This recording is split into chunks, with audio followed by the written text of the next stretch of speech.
Combien de temps, c'est difficile à dire. Il y a urgence absolue. Aujourd'hui, on meurt de faim aujourd'hui à Gaza.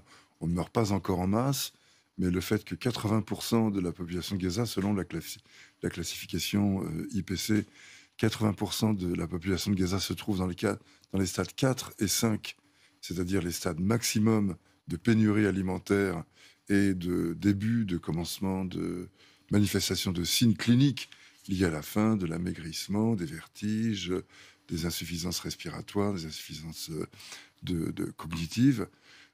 Tout cela va déboucher sur des milliers et des milliers de morts si la famine n'est pas prise à bras-le-corps aujourd'hui. Et malheureusement, les dénégations honteuses, révoltantes du gouvernement israélien et de son Premier ministre ne laissent pas envisager une entrée de vivres dans la bande.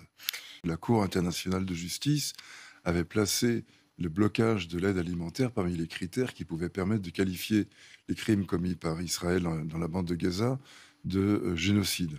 Là, on voit que cette famine organisée, je rappelle que tout de même, ce n'est pas simplement l'obstruction opposée par Israël au convoi d'aide alimentaire, c'est aussi d'abord la destruction de tous les moyens d'alimentation, de survie au quotidien par Israël dans la bande de Gaza. Plus de 80%, 95% des terres agricoles de Gaza ont été méthodiquement détruites par les militaires, par l'armée israélienne. Quel problème de sécurité des terres agricoles posa Israël? On voit bien qu'il s'agit de plus que ça.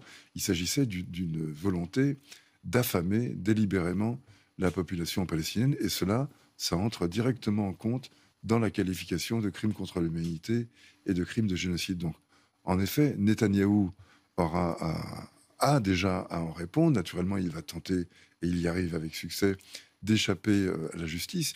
Il n'empêche, Netanyahou est un criminel en fuite. Et ses gouvernants, enfin les ministres de son gouvernement, le sont tout autant également.